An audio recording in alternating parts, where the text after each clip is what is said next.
एक दफ़ा एक खातून थी। ये वाक़या है, इलाके का नाम है करक। तो ये खातून अपने बेटे के साथ करक से, बल्कि कंधे से, कंधा नाम है, वहाँ से आ रही थी करक। ये स्टोरी होगी कोई 1960s की, 66 67 की।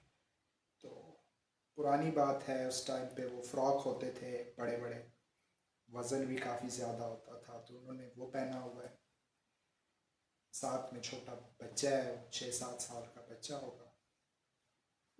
लकड़ियाँ जो होती हैं, क्या कहते हैं उसे, गठड़ी। गठड़ी। वो गठड़ी भी सर पे है उनकी, उसका भी अच्छा खासा वजन है।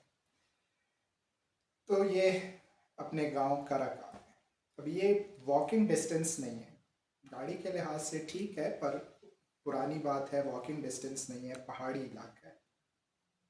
जिस जगह से इन्होंने गुजरना था वहाँ सुर डाक बोलते हैं इसको, सुर मतलब सुर्ख। तो वो बिल्कुल उसकी मट्टी पहाड़ वगैरह वो रेड कलर के हैं, सुर्ख हैं बिल्कुल।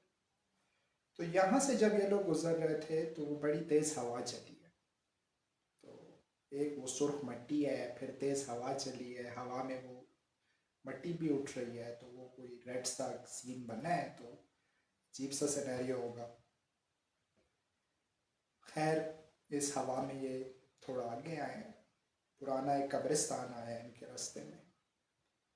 कब्रिस्तान से गुजरते हुए ये खातून जो हैं किसी पुराने कब्र पे इनका पैर फिसला और ये कब्र के ऊपर गिरी। वो गठड़ी जो है, गठड़ी है या जो कहते हैं उसे, वो एक साइड पे गिरी है, बेटा भी साथ में। तो इन्होंने अपने बेटे को ऐसे अपने साथ छुपाया है वो फ्रॉक के साथ, कि उसको कुछ ना हो। थोड़ी देर ये वहीं रुके हैं, वो हवा थोड़ी कम हुई है। ये बेटे से पूछा है कि ठीक है, बच्चे को खैर कुछ नहीं हुआ, वो ठीक था। बेटे को लिया, बेटे ने अलबत्ता ये बात नोट की है कि उसकी वालदा को पैर पे चोट आई है, क्योंकि वो ठीक से चल नहीं पा रही है, वो लंगड़ा रही है। वो गठरी फिर उठाई है, फिर वो उसी तरह गांव आए, अपने घर आए हैं। घर पहुंचते पहुंचते रात हो गई है। घर जब पहुंचे हैं, रात गुजरी है, अगले दिन सुबह जीन खातून की थोड़ी तबीयत ख़राब हुई है। तो इन्होंने, डॉक्टर तो खैर होते नहीं थे उस टाइम, तो किसी मौलवी शौलवी को बुलाया है। मौलवी साहब आए हैं, मौलवी साहब को ये पूरी कहानी सुनाई है, कैसे ऐसे हुआ था। तो मौलवी साहब ने कहा कि जी ये जिस कब्र पे गिरी हैं वहाँ पे जिन्नात के 2 बच्चे खेल रहे थे। तो इनके गिरने की वजह से वो जिनका बच्चा जो था, छोटा बच्चा, वो मर गया, क्योंकि ये उनके ऊपर गिर गई। तो अब वो जिन अपना बदला ले रहे हैं, तो इस वजह से इनकी तबीयत खराब हो गई है। तो उन्होंने दम शम किया है, फिर तावीज़ वगैरह लिख के दी। अब ये स्टोरी सुनाने का कोई ये मकसद नहीं है कि मैं किसी को गलत कह रहा हूँ। ये एक वाकया है, मैंने सुना तो मैं आप लोग के साथ शेयर कर रहा हूँ। खैर उन्होंने तावीज़ वगैरह लिख के दिए हैं, उन्होंने वो तावीज़ पहने होंगे या पिए होंगे, जो भी तरीका होगा उनका। पर कभी कोई इम्प्रूवमेंट है, कभी नहीं है, कभी तबीयत ठीक है, कभी ज़्यादा बिगड़ रही है। कुछ समझ नहीं आ रहा कि क्या चल रहा है। अलग अलग मौलवी साहब आ रहे हैं और वो अपना अलग अलग तावीज़ लिख के जा रहे हैं। इस दौरान ये जितने मौलवी आते हैं, वो बच्चे की उम्मीद बनती है कि इस मौलवी के तावीज़ से मेरी वालदा ठीक हो जाएगी। वो ठीक नहीं होती। दूसरा मौलवी आता है, फिर ठीक नहीं होती। तीसरा मौलवी आता है, कभी बेहतर कभी नहीं ठीक। तो ये सिलसिला चलता रहा। ये इतने टाइम चलता रहा कि ये 6 7 साल का बच्चा बड़ा हुआ, उसको जॉब मिली। तो अब वो बच्चा कोशिश कर रहा है कि मैं प्रॉपर इलाज करवाऊँ, डॉक्टर्स के पास लेके जाऊँ। डॉक्टर्स के पास उनकी वालदा ने जाना नहीं, क्योंकि वो भी वही पुरानी सोच वाली खातून की, जी तावीज़ हो, दम हो, डॉक्टर ने क्या कर लेना है, ठीक है। तो अब वो क्या करता है कि वो डॉक्टरों को पगड़ियाँ शगड़ियाँ पहना के घर लेके आता है, कि वालदा को लगे कि ये जो है मौलवी है। तो वो डॉक्टर जी दवाइयाँ भी लिख रहे हैं, वो तावीज़ भी लिख रहे हैं कि आप ये पहन लो, उनको लगता है कि अब मैं ठीक हो जाऊंगी, गोलियां जो हैं कभी खाने में मिला के दे रहे हैं तो कभी उसको पानी में उनको मिला के दे रहे हैं। कभी इम्प्रूवमेंट उससे भी वही है कि अब तक वो टाइम इतना गुजर चुका है, जो मसला था वो अल्लाह को पता कि क्या मसला होगा, लेकिन वो इतना बढ़ चुका है कि अब वो इतनी इम्प्रूवमेंट शो नहीं कर पा रही है। तो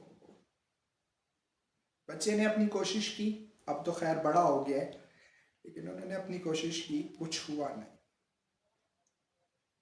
एंड में तो उनकी डेथ हो गई। अभी उनकी एज क्या होगी मुझे एग्जैक्ट नहीं पता, पर उनकी डेथ हो गई। तो इस स्टोरी से हुआ क्या, इसमें हुआ ये कि वो लड़के का, उस बच्चे का मौलवियों पर से यकीन हट गया कि जी इनकी वजह से ये सब कुछ हुआ। अगर टाइम पे प्रॉपर इलाज होता तो शायद रिजल्ट कुछ और आता। चूंकि वो नहीं हुआ, ये लोग अपनी बातें करते रहे, जिनका बच्चा मर गया या कुछ हुआ। अब जिन्नात होते हैं, ऐसी कोई बात नहीं है, लेकिन अल्लाह जाने क्या होगा, असल स्टोरी क्या होगी वो उन्हीं को पता। पर इसका कोई यकीन नहीं रहा कि जी ये सब कुछ इनकी वजह से हुआ। इस तरह की हमारे मुल्क में हज़ारों कहानियाँ हैं लोगों की, उनके अपने एक्सपीरियंसेस हैं, उनके लोगों के इलाके के लोगों के एक्सपीरियंसेस हैं, मेरे गांव के इस तरह के बहुत से किस्से हैं। तो हर किसी के पास इस तरह की कहानियाँ होती हैं, उनके अपने एक्सपीरियंसेस होते हैं। अब ये कहानियाँ किसी कोई स्पेसिफिक टॉपिक के बारे में भी नहीं होते, सबके एक्सपीरियंसेस अलग अलग हैं, तो उनकी अपनी अपनी स्टोरीज़ हैं। तो मुझे ऐसी स्टोरीज सुनने में मज़ा आता है। कोई मुझे अपनी कहानी सुनाए, कोई मेरी कहानी सुन ले तो अच्छा लगता है। कुछ लोग होते हैं वो, मुझे ज़्यादातर लोग कहते हैं कि मैं ज़्यादा बोलता नहीं हूँ, मुझको सुनना ज़्यादा पसंद है।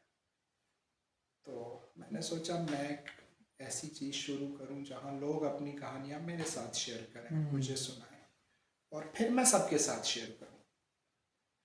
अब ज़रूरी नहीं कि हमेशा मैं ही बैठ के कहानी सुनाऊँगा, मैं लोगों से मिलूँगा, वो अपनी कहानी अपनी ज़ुबानी भी सुनाएंगे, या कुछ कहानियाँ कभी कभी मैं भी सुना दिया करूँगा।